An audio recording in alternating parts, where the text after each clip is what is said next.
the GFX Eterna 55. It's not 65, 55. The GFX Eterna 55. This thing is we finally get a chance to see it in full action. So it's going to shoot open gate, but it's going to be downsampled to 4K, which I don't think many of us are too mad about it. Downsampled 4K. I think a lot of us are going to be having. It's going to have the F-Log2C, which has a wider gamma color, which is going to be great, especially for if you're dealing with neons. You get all the different film simulations, which is awesome. So that's really cool. You get to get those Fujifilm aspects. It's going to have a battery that is designed for the GFX as sort of like a safety, sort of safety where if you lose power, you can switch it out. But it's going to be also VMS. You got the electronic variable ND for up to 7 stops, and it's like very, very incremental. So it's like stepless almost. They're going to have the PL mount that comes with it, which is cool.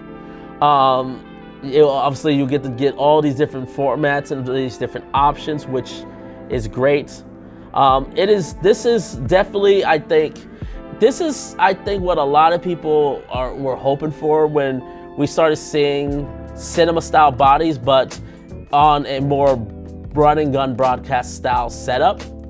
I think Fujifilm has done a really good job. You got screens on both sides. So you got an operator and a first AC, and they're can be operated independently, which is amazing.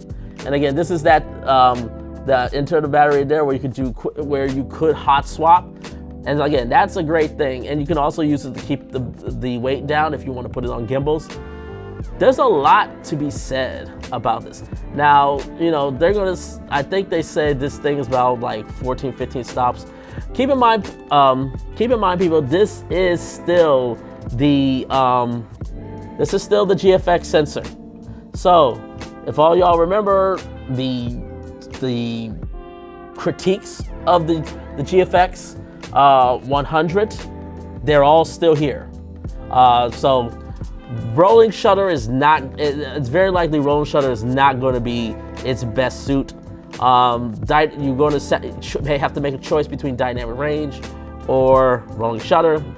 So, especially in open gate, I have a feeling the open gate is going to not have great roll shutter,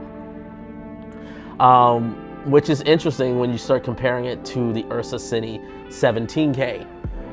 But this is still, I gotta say, it's a well-designed, and again, the screen. I think this is they said it's a 5-inch screen. I think they said this is a 5-inch screen. Yeah, a large 5-inch screen. Like, why is this so difficult to get on a lot of cameras? I wish this was done more often. Like, I'm looking even at like something like the C400, the FX6. Why is it so hard to just get a screen when you buy the camera that comes with it?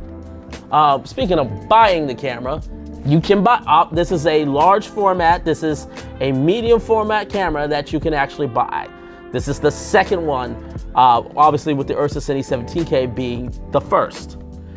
And I believe the price is like $16,500, which I know a lot of people are, if you're in the chat, some of y'all are probably looking at this like, man, that is pricey.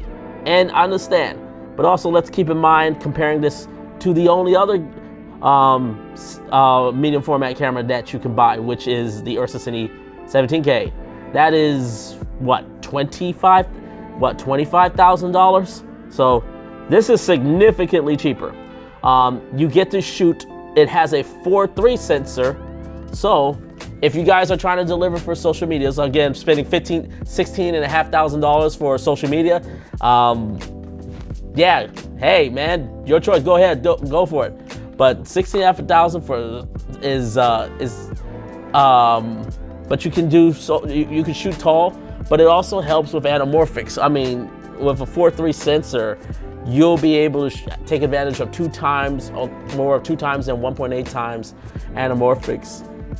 Yeah, this I am very, very intrigued. I'm gonna just say this right now. I have no interest in necessarily getting this camera yet, but I am interested in seeing it and putting, and like maybe renting it out or testing it out in like a rental house or something, just to see how it feels.